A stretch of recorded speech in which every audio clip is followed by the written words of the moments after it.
Je m'appelle Nathalie Carter. Je suis restée assise seule pendant 3h17 dans cette robe bleue. Il a dit un jour, quand on la porte, tout le reste s'efface. À côté de moi, un verre de vin refroidi, un gâteau de fête que personne n'a touché, et des dizaines de regards compatissants du personnel du restaurant. Puis il est entré, non pas seul, mais avec sa maîtresse enceinte, riant entre amis. Devant eux, il leur dit, « Je t'avais dit qu'elle attendrait comme un chien fidèle. À ta place, que ferais-tu? Te taire, pleurer ou partir comme je l'ai fait. Non pas pour fuir, mais pour disparaître de sa vie d'une manière qu'il n'aurait jamais vu venir. Si cette histoire touche une blessure en toi, laisse un commentaire. Suis-moi pour ne pas manquer le voyage que je vais partager. Non pas celui de la vengeance, mais celui de redevenir moi-même. » J'étais Nathalie Jensen, rédactrice adjointe de la rubrique culinaire chez Harvest & Art, un célèbre magazine new-yorkais, où les séances de dégustation s'éternisaient après minuit et où la cuisine d'essai sentait toujours le beurre noisette. J'adorais ce travail, une dévotion silencieuse et passionnée. Certains après-midi, je passais des heures à essayer de parfaire le croustillant d'une galette aux prunes, ou à réviser chaque phrase d'un article pour la rubrique « Saveur du souvenir ». J'ai longtemps cru que la nourriture n'était pas qu'une question de goût, mais une histoire, celle de nos origines, de ceux que nous aimons et parfois de ceux que nous perdons. J'ai rencontré Ethan Carter lors d'une conférence de presse culinaire à Brooklyn. Il ne ressemblait pas aux hommes qui s'attardaient habituellement dans le monde culinaire. Pas de tablier, pas de couteau, juste un costume gris, une cravate bleu marine, et sa façon de parler donnait l'impression que tout était à sa portée. Ethan était l'un des jeunes avocats prometteurs d'un cabinet qui se développait dans la propriété intellectuelle. Et j'étais l'une des nombreuses personnes attirées par une confiance en soi facilement confondue avec la sincérité. 3 mois plus tard, nous emménagions ensemble. 6 mois plus tard, la bague de fiançailles en saphir, dont j'avais plaisanté un jour, ressemblait à de la confiture de myrtille, est arrivée. Et même pas un an plus tard, j'ai abandonné tout ce que je construisais. Des projets inachevés. Un cours de formation sensorielle que je m'apprêtais à donner pour suivre Ethan à Austin, où il venait d'être promu. Plus que 2 ans, Nathalie, m'a-t-il dit le jour où j'ai signé ma démission. Une fois installé ici, nous retournerons à New York. Tu pourras ouvrir un studio. Promis. Austin n'était pas un mauvais endroit pour se remettre à zéro, mais je n'ai jamais vraiment recommencé. Je suis devenue la femme d'un avocat. On m'appelait. Lors de ces cocktails de bureau, Madame Carter me demandait si j'enseignais la cuisine ou si j'avais un blog. Ethan riait généralement. Elle est vraiment talentueuse, mais c'est juste pour le plaisir. Alors j'ai ri avec elle. J'ai commencé à passer plus de temps en cuisine, non pas pour créer ou explorer, mais pour servir. Mes plats n'étaient plus photographiés pour des articles, seulement complimentés avec désinvolture par les collègues de mon mari. Ce gâteau aux carottes est incroyable, Nathalie. Ethan a de la chance. Je pensais que ces mots étaient une forme de reconnaissance. Chaque année, je parlais du petit studio, un endroit où je pouvais enseigner et écrire, un endroit où je pouvais être moi-même sans avoir à gérer mon emploi du temps avec Ethan. Mais il remettait toujours à plus tard. Attends que je sois associé. On aura alors de la marge pour investir. L'économie est instable.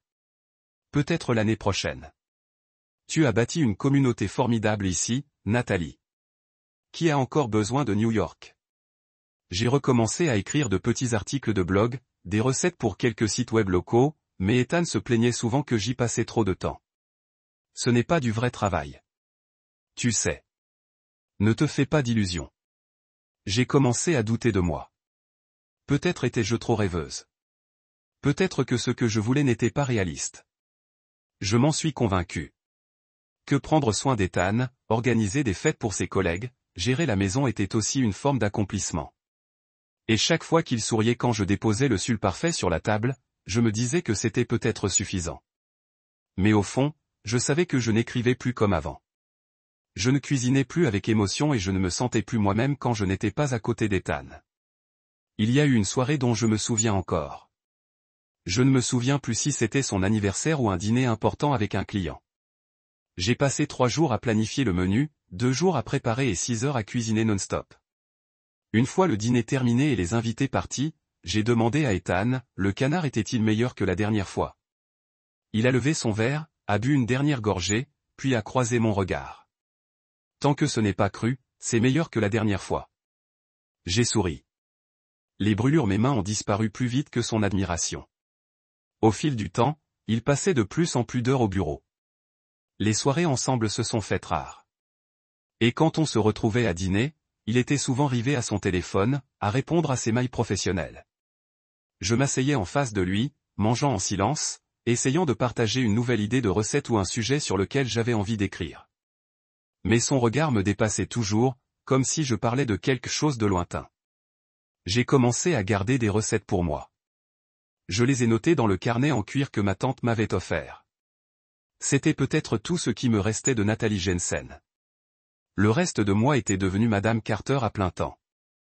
La femme qui apparaissait sur Q, souriait comme il se doit, cuisinait impeccablement pour des gens qui ignoraient qu'elle avait rêvé de quelque chose de plus grand qu'une belle cuisine dans une maison de banlieue.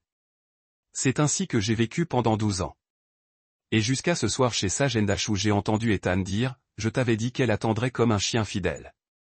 Je n'avais pas réalisé depuis combien de temps je m'étais retiré de moi-même. J'ai quitté Sage et H sans même m'en rendre compte. Je suis sorti de chez Sage et H sans me retourner. Le rire d'Ethan et celui de ses amis résonnaient encore derrière moi, s'accrochant à moi comme une tache indélébile. En montant dans la voiture, je portais encore la robe bleue qu'il avait autrefois qualifiée de presque élégante. La douleur avait depuis longtemps vidé mes larmes. Il ne restait plus qu'un vide glacial. De retour chez moi, je me suis arrêté quelques secondes devant la porte. Quelque chose clochait. La chaude lumière jaune qui se déversait de l'intérieur avait une lueur étrange, inconnue. J'ai ouvert la porte et suis entré. Tout était étrangement rangé. Le canapé gris avait été déplacé contre le mur d'angle, et la table basse n'était plus garnie de magazines. À la place, elle contenait un vase de fleurs artificielles et quelques livres reliés au ton neutre, le genre d'accessoires utilisés dans les maisons témoins. Je suis resté immobile un instant, puis j'ai appelé, personne n'a répondu, mais j'ai entendu un bruit venant de la cuisine. Il se tenait là, un verre d'eau à la main, et il n'avait pas l'air le moins du monde. Un peu surprise de me voir. « Tu redécores ?» demandai-je d'une voix légère comme si je discutais avec un voisin. Ethan posa le verre sur le plan de travail en granit. « J'allais te le dire après le dîner, mais maintenant, ça n'a plus vraiment d'importance. » Je m'appuyai contre le plan de travail, les yeux rivés sur son visage. « Dis-moi, Grace. » Et j'ai trouvé un appartement à Charlotte, une maison de 3 chambres avec un jardin près d'une école maternelle privée. Je me figeai. Une seconde, 2, et puis tout s'écroula comme un plafond qui s'écroula. « Grace est enceinte ?» demandai-je lentement, comme si chaque mot devait m'être arraché. Il resta silencieux, les yeux rivés sur les miens, dénués de toute culpabilité, emplis seulement d'une certitude froide et brutale. « Combien de temps ?» demandai-je. « Environ 8 mois. » Il parlait comme s'il énumérait un fait. On l'a gardé secret parce que, eh bien, le travail, l'attention du public, mais Grace ne peut plus le cacher très longtemps. J'ai laissé échapper un rire amer, plus haletant que sonore. Et moi? Combien de temps comptais-tu me faire taire? Ethan soupira et c'est gênant, je sais, mais on l'avait tous les deux vu venir, non? Tu n'étais pas vraiment heureux ici. Je croulais sous le travail. On s'éloignait depuis longtemps. J'ai serré les poings. Non, Ethan. J'ai été là tous les soirs à tes côtés, dans la cuisine, dans le jardin, à toutes les fêtes de bureau où je n'avais rien à faire. Le seul qui n'était pas là, c'est toi. Il baissa les yeux et passa la main sur le plan de travail. Je veux que tout se passe bien. Grace ne veut pas de scandale. Le cabinet non plus. J'ai éclaté de rire cette fois. Pour la réputation du cabinet, pas pour moi. Pas pour ce mariage. Il a sorti une pile de papier de sa serviette en cuir. Voici l'accord de divorce. Mon avocat l'a rédigé. Pas de litige patrimonial. Tu garderas le Range Rover. Je garderai la maison. Tu recevras également une pension alimentaire transitoire pendant 6 mois. Et où suis-je censé vivre pendant ces 6 mois de transition? Il y a un appartement à Round Rock. Je l'ai déjà loué, entièrement meublé, près d'une épicerie. Il y a un petit bureau où l'on peut travailler sur son blog. C'est pas mal. J'ai tendu la main vers les papiers et j'en ai feuilleté quelques pages. Chaque détail avait été soigneusement arrangé, comme si c'était planifié depuis longtemps. Alors, j'ai dit d'une voix lente, tu as une nouvelle femme, un nouvel enfant, une nouvelle maison et tout un plan pour m'effacer de ta vie, soigneusement emballé comme une transaction immobilière. J'ai posé le dossier du divorce sur le comptoir. Et tu crois que je vais tout accepter et disparaître comme un éclair? Ethan m'a regardé dans les yeux pour la première fois, visiblement secoué.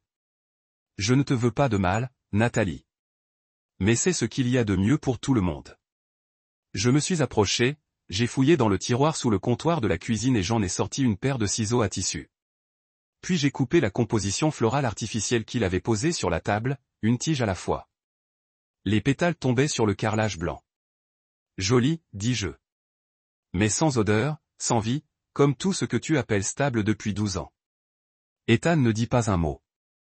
Je me levai, sortis la carte bancaire secondaire qu'il m'avait donnée, celle réservée aux urgences, et la posai sur la table. Merci pour votre générosité, dis-je, mais je crois que je trouverai ma place cette fois. Et cette fois, personne d'autre ne peut faire les démarches à ma place. J'ai signé chaque page du dossier de divorce avec une détermination qui m'a surprise moi-même. Sans larmes, sans hésitation. L'avocat d'Ethan était assis de l'autre côté de la table, glissant discrètement chaque feuille vers moi, levant de temps à autre les yeux comme s'il attendait une réaction, une protestation, une question, voire une lueur de doute. Mais il n'y avait rien. Juste moi et le stylo. Un tour de jeu. Quand j'ai quitté le cabinet, une douce pluie d'avril s'était mise à tomber. Le genre de pluie d'Austin. Pas trop froide, mais suffisante pour nous rabaisser. J'ai levé les yeux vers le ciel gris, repensant à 12 ans de ma vie pliée dans un dossier couleur crème, et aux derniers mots de l'avocat. Êtes-vous sûr de ne rien vouloir contester? J'avais déjà assez lutté, en silence, désespérément. Maintenant, je voulais juste partir en silence. Quelques jours plus tard, j'ai discrètement apporté mon alliance Tiffany à une vieille bijouterie nichée derrière le boulevard du centre-ville. La propriétaire, une femme aux cheveux argentés nommée Maggie, m'a brandi elle l'étudia, puis me regarda avec une expression qui n'était pas de la curiosité. C'était une douce compréhension. « Tu es sûr ?» demanda-t-elle. « Le marché n'est plus ce qu'il était, mais cette pierre est magnifique. Quelqu'un le voudra. » J'ai regardé le saphir une dernière fois. 12 ans plus tôt, je l'avais vu sous les projecteurs, les mains tremblantes tandis qu'Ethan s'agenouillait devant moi. 12 ans plus tard, il reposait dans ma paume, comme la preuve d'une promesse depuis longtemps vouée à l'échec. À condition que ça couvre un aller simple pour un voyage lointain, ai-je dit, essayant de retenir ma voix. J'ai transféré chaque centime de mes économies restantes, un peu plus de 17 000 $, y compris le prix de la bague, sur un nouveau compte au nom de Nathalie Jensen, mon nom de naissance. J'ai annulé la carte de crédit secondaire qu'Ethan m'avait donnée, fermé tous mes comptes sur les réseaux sociaux et supprimé toutes les applications qui pouvaient me localiser. Puis j'ai réservé un aller simple pour Portland, dans l'Oregon. Personne ne savait pourquoi j'avais choisi Portland. Même moi, je n'en étais pas tout à fait sûr au début. Mais quand ce nom m'est venu à l'esprit, j'ai pensé à ma tante Harriet, décédée 7 ans auparavant. Une femme célibataire qui vivait seule dans une maison en bois. Une cabane au cœur des forêts du Sud, près de Portland. Celle qui m'a appris à faire des tartes aux pommes à 12 ans et qui m'a murmuré à l'oreille, pas besoin d'être douce pour être aimée, Nathalie. Il suffit d'être honnête avec soi-même. J'ai embarqué à 5h30 du matin avec une petite valise, mon ordinateur portable, un vieux carnet de recettes et 3 vêtements de rechange. Je n'avais rien emporté d'autre. Pas de photos de mariage, pas de cadeaux souvenirs, pas même le parfum qu'Ethan m'offrait à chaque anniversaire. Je voulais être légère. Assez légère pour disparaître si besoin. À l'atterrissage, le ciel de Portland laissait encore échapper une fine bruine, comme si la ville elle-même avait choisi sa propre façon discrète de m'accueillir. J'ai loué une vieille berline marron à une compagnie locale. Pas de GPS, pas de Bluetooth, juste une radio AM et une carte pliée en papier dans la boîte à gants. Le loueur, un homme d'un certain Glenn, m'a lancé un regard perplexe. « Vous voyagez seul, mademoiselle ?» J'ai souri. Disons que c'est comme ça. J'ai roulé vers le sud, en direction d'une petite ville appelée Silver Ridge, où tante Harriet avait vécu. Son ancienne cabane appartenait maintenant à quelqu'un d'autre. Mais j'en ai trouvé une autre à proximité, plus petite, plus calme, nichée entre 2 collines couvertes de pins. La propriétaire était une veuve nommée Laura, la soixantaine, aux cheveux poivrés sel et à la voix chaleureuse comme un feu de cheminée. Je la loue généralement à la saison, m'a-t-elle dit en me montrant la petite cuisine au parquet en pin. Mais si vous envisagez un long séjour, je peux vous proposer un bon tarif. J'ai juste besoin d'un endroit assez calme pour me rappeler qui je suis, ai-je répondu d'une voix presque si honnête qu'elle s'est arrêtée et m'a regardé longuement. J'ai emménagé le lendemain. Rien de spécial. Un lit simple, une vieille cuisinière à gaz, une table en pin éraflée, des fenêtres donnant sur la forêt et le chant des hiboux la nuit. Mais pour moi, c'était un espace vierge du passé. Chaque matin, je me levais tôt, préparais un café avec un filtre et m'asseyais sur la véranda, écoutant le vent souffler dans les arbres. L'après-midi, je réécrivais de vieilles recettes, pliant le papier avec soin, comme pour ranger de vieux souvenirs. Je coupais des oignons sans raison. J'avais besoin de pâte à pain juste pour sentir quelque chose dans mes mains. Certains jours, je ne cuisinais pas du tout, comme si le fourneau se refroidissait, comme une longue expiration. Personne ne savait où j'étais. Ethan ne me trouvait pas. Même Clara, ma meilleure amie depuis la fac, n'avait reçu qu'un seul message. Je vais bien. J'appellerai quand je serai prête à parler. S'il te plaît, ne regarde pas. Je ne sais pas combien de temps je vais rester ici. Une semaine, un mois, un an. Je ne fais pas de projet. Je ne me fixe pas d'objectif. Je reste simplement immobile. Pour la première fois en 12 ans d'épouse d'Ethan Carter. Et dans cette petite cabane en bois au milieu des pins, où personne ne me demandait ce dont j'avais besoin, où personne n'attendait de moi que je serve le dessert, j'ai commencé à ressentir quelque chose que je n'aurais jamais cru ressentir à nouveau. Un silence qui n'était pas terrifiant. C'était un début. Un après-midi de week-end, alors que je cueillais des pommes au marché fermier du centre-ville de Silveridge, j'ai entendu quelqu'un m'appeler, mon nom complet dont peu de gens se souvenaient encore. Jusque-là, il me semblait que je l'avais toujours appelé, papa, quelqu'un qui s'était vraiment soucié de moi. À sa façon de le dire, son nom complet dont peu de gens se souvenaient encore, Nathalie Jensen. Je me suis retourné et j'ai croisé le regard brillant et le sourire mi-surpris, mi-ravi de Monica Jensen. Pas de la famille, une jumelle prénommée, mais une ancienne camarade de classe d'école de cuisine à New York il y a plus de 15 ans.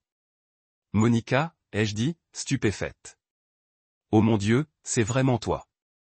Elle m'a serré dans ses bras, gardant toujours cette habitude de commencer par une accolade et une petite tape dans le dos, comme on apprend aux étudiants en cuisine. Calmement, mais sans laisser de traces. Nous nous sommes assis à un café près du marché. J'ai commandé un cappuccino et Monica a demandé du thé au gingembre. Elle m'a observé de plus près tandis que je lui racontais brièvement mon départ d'Austin. « Tu es tombé dans l'oubli », a-t-elle dit en inclinant la tête. « Mais tu as l'air serein. Je suis contente de te revoir. » J'ai souri. Probablement le premier sourire sincère que j'avais depuis longtemps. « Et toi ? Je me souviens que tu as dit un jour que tu voulais ouvrir une école de cuisine. Je l'ai fait. Ici même, en ville. » Elle a sorti son portefeuille, a pris une carte de visite et me l'a mise dans la main. Studio culinaire Willow Art. Tous les cours, principalement des femmes d'âge mûr, divorcées, veuves, perdues, en quête de quelque chose, ce genre de choses. J'ai délicatement tracé la carte. Un lettrage en relief couleur crème. Simple mais raffiné. Il me manque un professeur pour un cours spécial, saveur de la résilience. C'est un cours principalement axé sur la guérison par l'alimentation. Le jeudi, une fois par semaine, si ça t'intéresse. J'ai hésité. Ça fait longtemps que je n'ai pas travaillé professionnellement. Mais tu n'as pas oublié, interrompit Monica, son regard chaleureux mais ferme. Quelqu'un comme toi n'oublie pas. Tu as juste été obligé de poser le sujet un moment. Je suis restée silencieuse, mais ce soir-là, de retour au chalet, j'ai ouvert la vieille boîte en bois où j'avais conservé quelques carnets de recettes, un torchon brodé à mon nom au fil rouge et le coffret de couteau de chef qu'Ethan ne me laissait jamais utiliser pour les plats simples. J'ai aiguisé les lames contre une pierre humide. Lentement, uniformément, comme pour épousseter mes souvenirs. La semaine suivante, je me suis présenté à Willow Art. Le cours ne comptait que 6 personnes, toutes des femmes, toutes âgées de plus de 35 ans, toutes avec des histoires plein les yeux. L'une avait divorcé après 40 ans de mariage.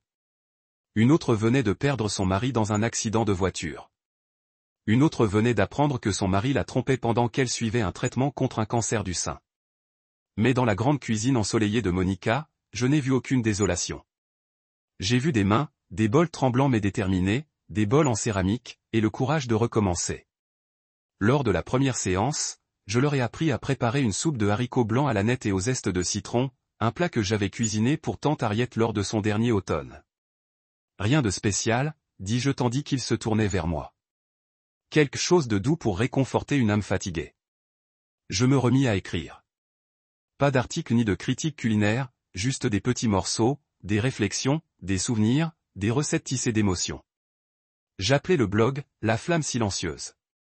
Pas de photos de profil, pas de vrai nom, juste une voix douce qui parlait dans un monde bruyant.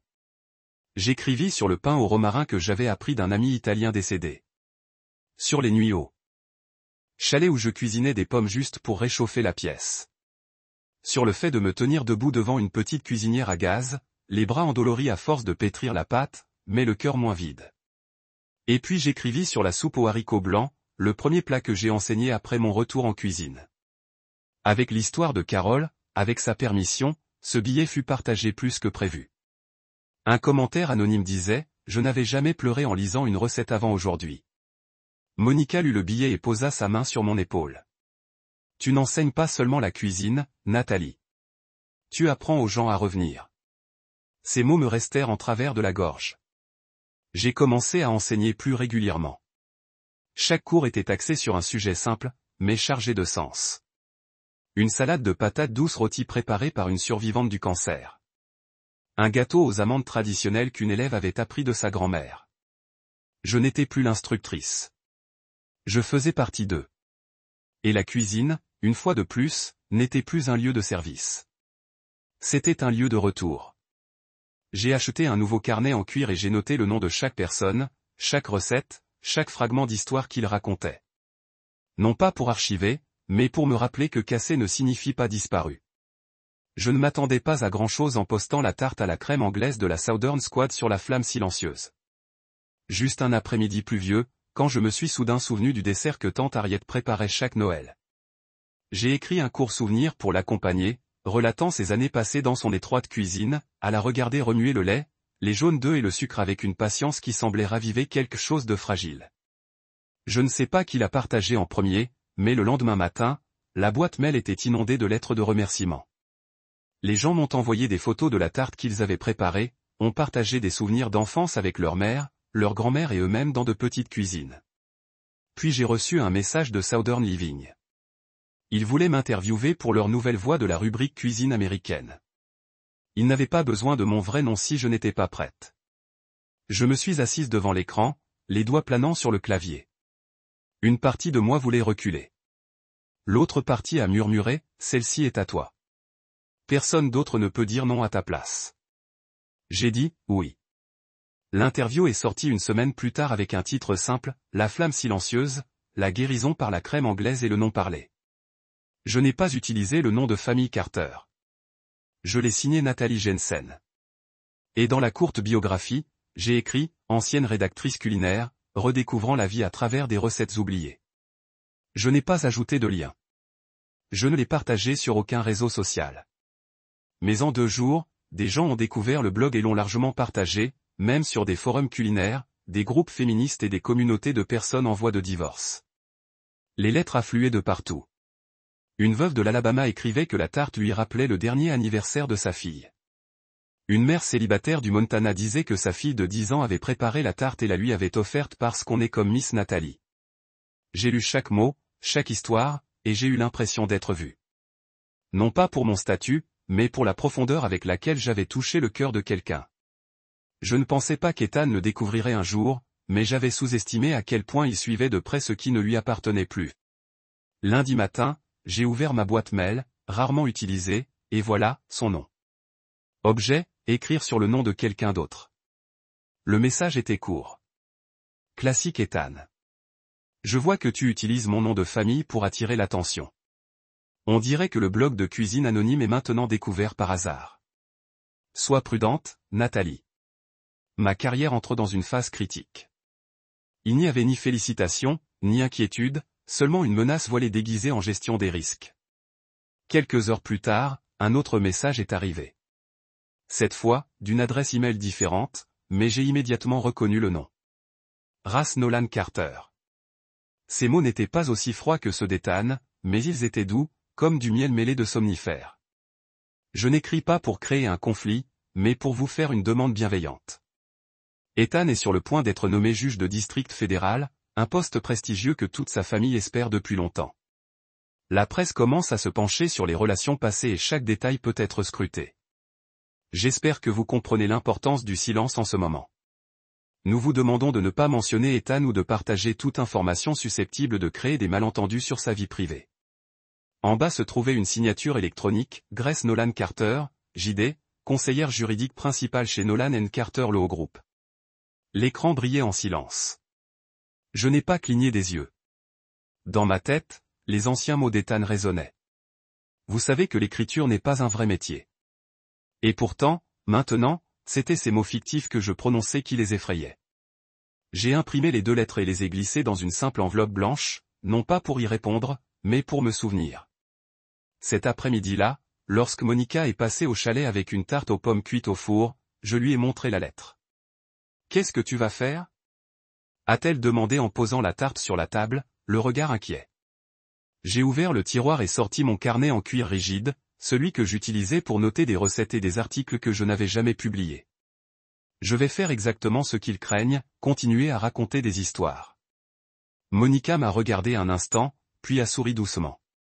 J'ai toujours cru que ceux qui sont restés silencieux trop longtemps, lorsqu'ils reprennent enfin la parole, personne ne peut les arrêter. Je ne sais pas ce qui m'a convaincu. Peut-être étaient-ce les encouragements bienveillants de Monica, ou une nuit blanche après avoir lu le courriel de Grace. Ou peut-être était-ce le sentiment qu'il était temps d'arrêter de se cacher. Lorsque Women in Food and Fire, la conférence annuelle réunissant des femmes chefs, des écrivaines culinaires et des créatrices de contenu culinaire de tout le pays, m'a invité à intervenir lors de la session « Le feu que nous portons ». Pendant plus d'1 heure, j'ai hésité sur le courriel avant de finalement cliquer sur « Accepter ». J'ai choisi de m'envoler pour Santa Fe sur une petite compagnie aérienne nationale. Pas de fête foraine, personne n'attendait, juste moi, une vieille valise et un discours plié en 3. Monica m'a aidé à choisir une tenue, une robe en lin couleur lit de vin et une écharpe aux herbes. Simple, mais impossible à confondre avec qui que ce soit. La conférence se tenait dans un complexe hôtelier niché dans les collines rouges du désert, où des fleurs de yucca bordaient les chemins de pierre et où l'air sentait la terre sèche, le piment grillé et le pain de maïs poêlé. Je suis arrivé en avance, j'ai assisté à quelques tables rondes, pris des notes, observé en silence. Même si la flamme silencieuse avait désormais ses propres lecteurs, je me sentais toujours comme quelqu'un d'extérieur. On ne m'avait jamais vraiment qualifié d'industriel, et cette humilité m'a étrangement libéré jusqu'à ce que j'entre dans la salle principale pour la répétition et que je vois Nolan & Carter Law Group clairement affiché sur l'écran LED derrière la scène. Ethan. Quelques minutes plus tard, je l'ai vu. La même grande silhouette en costume sur mesure. Même cheveux soigneusement peignés et ce sourire réservé aux apparitions publiques. Il se tenait à côté des organisateurs, serrant chaleureusement la main, scrutant la salle comme si elle lui appartenait. Je me suis reculé derrière le rideau, le cœur battant. Je n'avais plus peur de lui, plus comme avant, mais j'avais peur du retour de ce vieux sentiment. Celui qui me rabaissait. Celui qui me forçait à rester la version de moi-même qu'il avait autrefois conçue. Monica m'a envoyé un texto, « Tu vas quand même monter sur scène, n'est-ce pas ?» J'ai baissé les yeux sur mon discours. Une ligne manuscrite que j'avais ajoutée à la dernière minute se détachait comme un fil conducteur, non pas pour raconter un mariage, mais pour raconter l'histoire d'un retour. Lorsque les projecteurs ont braqué les projecteurs sur la scène principale le lendemain après-midi, je me suis avancé avec un calme étrange. La grande salle était plus silencieuse que je ne l'aurais cru. Parfois, le respect ne fait pas de bruit. Je m'appelle Nathalie Jansen, ai-je commencé à articuler. Et j'étais autrefois la femme qui a attendu 3 heures dans un restaurant de luxe, vêtue de la robe qui, selon mon mari, me donnait une allure presque élégante. Quelques murmures ont émergé, mais je ne me suis pas arrêté. Il est arrivé avec 3 collègues et une femme de 10 ans ma cadette. Et quand il m'a vue assise, il leur a dit, « Je vous avais bien dit qu'elle attendrait. » Comme un chien fidèle. Ce jour-là, je ne suis pas parti par colère. Je suis parti parce que j'ai enfin compris que je ne faisais plus partie de ma propre histoire. Je leur ai parlé de la bague Tiffany que j'avais vendue pour un billet pour Portland, de la cabane en bois au milieu des pins, des femmes de mon cours de cuisine, des femmes qui avaient beaucoup perdu, mais qui ne se sont jamais perdues. Je leur ai parlé du blog que j'avais écrit en silence sur la tarte à la crème anglaise, autrefois considérée comme un dessert basique, mais qui portait en elle toute une vie. Si on me demande, pensez-vous avoir utilisé le nom de famille de votre ex-mari pour devenir populaire? Ma réponse est non. J'ai profité de mon silence pour rassembler chaque parcelle de moi-même que j'avais un jour abandonnée. Un applaudissement retentit, puis un autre, et la salle entière se leva. Je ne sais plus quand je me suis mise à pleurer. Je savais seulement que je ne voyais plus Ethan nulle part dans cette pièce, même s'il était toujours là, à observer dans l'ombre. Après la conférence, alors que je descendais de l'estrade, un groupe de journalistes s'est approché. La première question a été directe et claire. Mademoiselle Jensen, pouvez-vous confirmer que ce que vous venez de dire concerne bien Monsieur Ethan Carter, le récent candidat au poste de juge fédéral? Je suis restée silencieuse quelques secondes. Puis j'ai souri.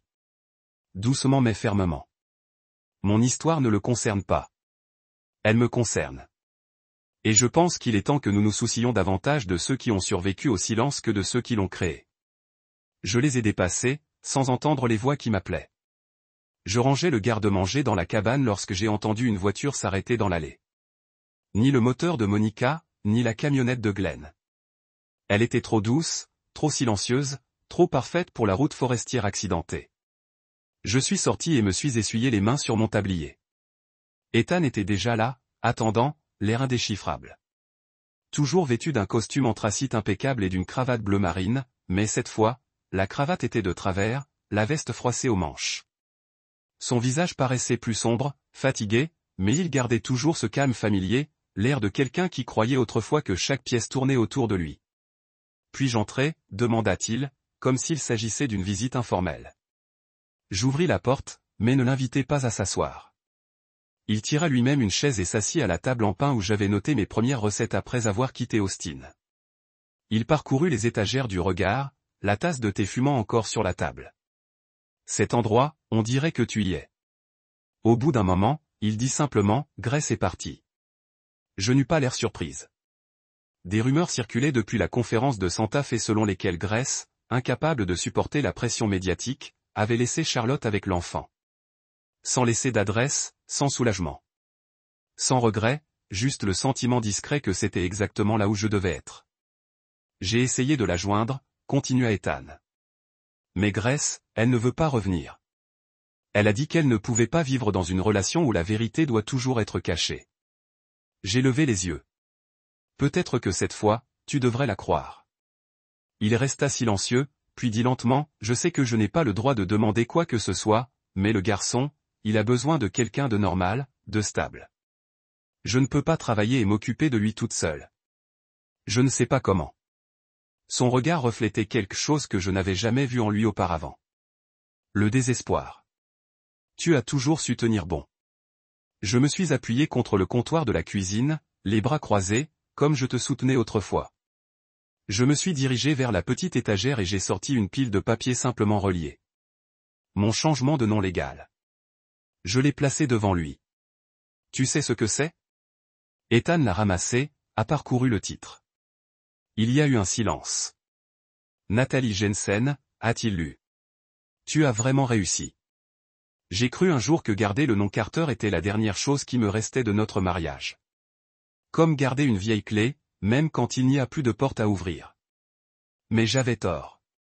Je ne te dois rien.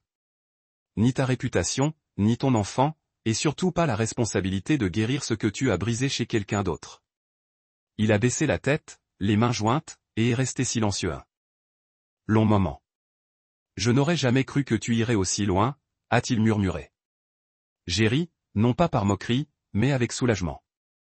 Moi non plus, mais je suis parti parce que si j'étais resté, je n'aurais plus été moi-même. As-tu besoin que je fasse quelque chose? Non. Ce qu'il faut faire, c'est d'abord être honnête avec soi-même. Et ça, Ethan, personne d'autre ne peut le faire pour toi. Je l'ai raccompagné jusqu'à la porte.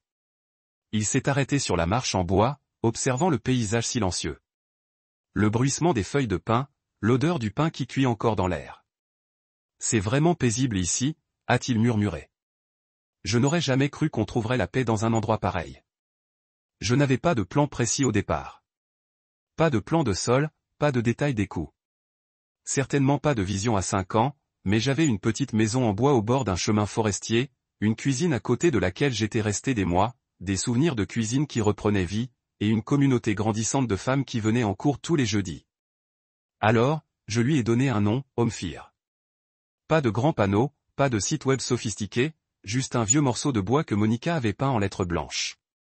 Omphir. Une cuisine pour retourner dans une seule pièce utilisée comme salle de classe. Une longue table construite à partir de bois récupéré. 6 chaises avec un tissu en terre brûlée. Le réfrigérateur était assis dans le coin. Les porte-épices sont pendues bas pour que tout le monde puisse atteindre. Chaque outil de cuisine avait une poignée en bois chaude. Chaque support de potrier sur moi par mois. Pas de la même chose. J'ai ouvert le premier cours fin octobre au moment où la saison des squash a culminé. Le thème de la session cuisine pour vous-même. Rien d'élaboré, juste une casserole de soupe de citrouille, de pain déchiré à la main et de tisane. Ce n'est pas une classe pour vous transformer en grand chef, dis-je que les premiers étudiants, principalement des femmes entre la trentaine et la soixantaine, s'assoient. C'est là pour nous rappeler ce que ça fait d'être dans une cuisine sans avoir besoin de prouver quoi que ce soit à personne. Certains ont souri, certains sont restés silencieux. J'ai divisé le feu de la maison en 3 parties. Des cours de cuisine le week-end, des séances de rédaction ouvertes le mercredi après-midi et un groupe d'allumage le mardi soir. Un cercle vaguement structuré où n'importe qui pouvait partager ce qu'il transportait, tristesse, colère, espoir ou une recette de gâteau qu'il n'avait jamais osé essayer. Je n'étais pas thérapeute. J'étais quelqu'un qui a écouté en éplucher des oignons, mariner de la viande ou aligner des biscuits sur une plaque à pâtisserie.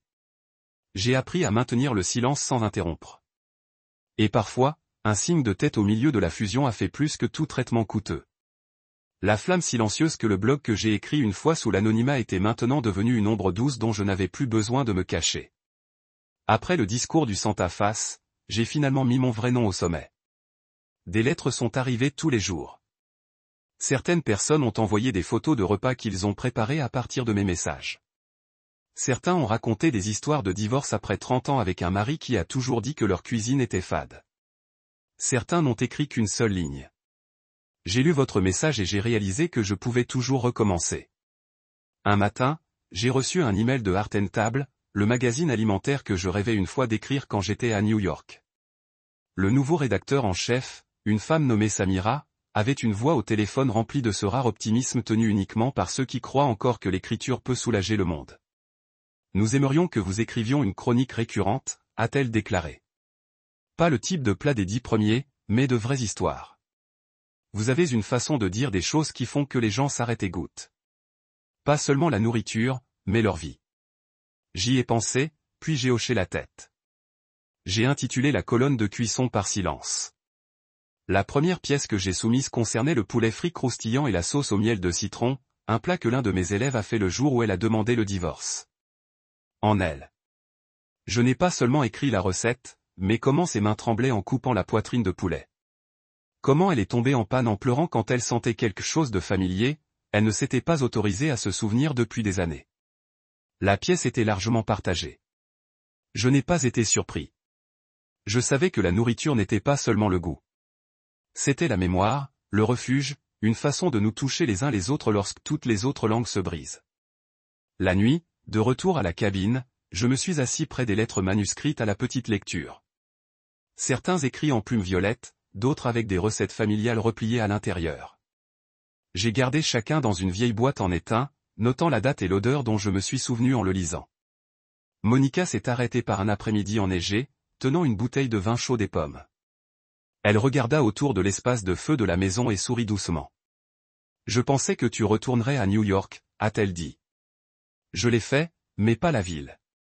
Je suis retourné à moi-même. » Elle leva son verre, le mien doucement pincé, et cette fois, personne ne se met en travers. J'ai souri, regardant le feu monter au four, remplissant l'air d'amande et de cannelle. Non pas parce que j'avais quelque chose à prouver, mais parce que je prenais vie à peu près, dans la cuisine même, je me suis reconstruite à partir de pièces, je pensais que j'étais perdu. Le vent nocturne a balayé les pins derrière le studio, portant l'odeur de la neige fraîche et de la terre forestière. Je me suis assis sur le long banc en bois près du poêle, tenant un verre de vin rouge à moitié vide. La chaleur du four à proximité s'infiltre dans la laine sur mes épaules, ce qui l'a fait sentir comme des produits de boulangerie et du bois légèrement carbonisé. Les nuits d'hiver à Silver Ridge n'étaient pas bruyantes, pas de trafic, pas de réverbère, juste la lueur dorée d'un pendentif bas et des cinciaux de flammes de gaz. Sur la table était assis un plateau de tarte de crème aux œufs de la dalle du sud, je viens de tirer du four. La croûte s'est gonflée juste à droite, brun doré, la garniture lisse et parfumée de vanille et de muscade. J'ai saupoudré une fine couche de sucre sur le dessus, puis j'ai versé un peu plus de vin. J'avais fait cette tarte des dizaines de fois au cours de la dernière année, je l'ai enseignée en classe, je l'ai écrite pour le magazine, la modifiée pour les lecteurs végétaliens, même essayée. Une version sans sucre une fois pour un étudiant subissant un traitement au diabète. Mais cette fois, je l'ai fait pour une raison différente. C'était celui que je n'avais pas encore fait pour moi. J'ai ouvert un tiroir en bois à côté du poêle et j'ai sorti un petit bocal en verre avec une étiquette d'encre. Madagascar Vanilla, Noble Vanilla et Onic 2012. Le dernier pot de vanille que j'ai apporté de New York. À l'époque, je l'avais acheté avec près d'une demi-semaine de salaire de stage de la semaine, en le cachant dans l'armoire de cuisine parce qu'Ethan fronçait autrefois le prix. C'est juste de la vanille. Qui dépense de l'argent comme ça en dessert? Je n'ai pas discuté. À ce moment-là, je m'étais habitué à décider ce qui était digne et ce qui était frivole. J'ai ouvert le pot. Le parfum était audacieux, légèrement épicé, s'infiltrant profondément dans mon nez, tirant une mémoire vive. Un après-midi gris dans cet appartement de Brooklyn au 6e étage. Moi debout près de la fenêtre, attendant que le gâteau se lève, tenant le magazine dont je rêvais autrefois un jour mettrait mon nom. À l'époque, je pensais que cela ne comptait que si quelqu'un était là pour le manger avec moi. Plus maintenant. J'ai coupé une tranche, sans hâte. La douceur était douce, la garniture douce, chaude de lait d'œuf et de vraie vanille, du genre que personne ne pouvait m'interdire plus. Il y avait un coup doux à l'extérieur. Monica avait laissé un panier près de la porte, quelques œufs, une poignée d'amandes qu'elle avait rôties et une note pliée. La neige est lourde ce soir. N'allez nulle part. Je vais m'arrêter le matin. M'a sauvé une tranche. J'ai placé la note sur la table à côté de mon verre. Non pas parce que j'étais seul et que j'avais besoin de quelqu'un avec qui manger, mais parce que j'avais appris cela. Ce que nous cuisinons, ce que nous écrivons, ce que nous vivons, n'a pas besoin d'être partagé pour être valide. Je me suis retourné vers la cuisine, je me suis posé la main sur le comptoir en bois lisse, celui que j'avais poncé après notre première séance de pompier à domicile. Mes mains s'étaient de nouveau retirées avec des couteaux de cuisine, des fours, l'odeur de la pâte à levure et des oignons sautés. Mes mains ne secouaient plus lors de la signature de mon nom au bas d'une pièce. Il n'y a plus hésité lors du déverrouillage des portes du studio chaque samedi matin. J'ai versé un peu plus de vin, j'ai soulevé le verre au niveau des yeux. La lumière des bougies vacilla à travers le verre, jetant une lueur rouge foncée sur le mur. J'ai apporté le verre à mes lèvres, j'ai pris une gorgée lente. Le vin n'était pas tranchant. Il faisait chaud, doux et assez pour que je réalise que je n'avais pas besoin de quelqu'un en face de moi pour sentir que la nuit était entière. J'ai regardé par la fenêtre. La neige tombait toujours. La cour recouverte lisse, silencieuse, comme une toile intacte. Mais je savais clairement que je ne me tenais plus dans la peinture de quelqu'un d'autre. Cher ami, si tu es toujours là, merci d'avoir marché avec moi à travers l'histoire de Nathalie, a appelé une fois la femme. Un chien fidèle qui a oublié qui elle était à travers 12 ans de mariage, seulement un jour dans une cuisine enneigée, se retrouve à nouveau sans avoir besoin de la permission de quelqu'un. Peut-être que nous avons tous passé un moment à côté d'un verre de vin que personne n'a bu avec nous. Se sont sentis perdus dans la maison même que nous avons construite? Avez-vous déjà été comme Nathalie? Vous êtes toujours resté silencieux si longtemps que lorsque vous avez finalement parlé, vous avez été surpris que vous ayez encore quelque chose à dire? Veuillez partager vos réflexions dans les commentaires ci-dessous. Je veux vraiment entendre votre histoire, même si ce n'est qu'un petit morceau du voyage sur lequel vous vous trouvez. Et si vous souhaitez rester avec nous à travers plus d'histoires sur la famille, la guérison et la redécouverte après avoir cassé, n'oubliez pas de suivre la chaîne. Parfois, les plus petites choses sont ce qui nous maintient stables pendant les jours les plus secoués. Nous nous reverrons dans une cuisine à la page suivante ou à ce moment-là où vous vous rendez compte que vous n'avez pas à attendre que quiconque commence.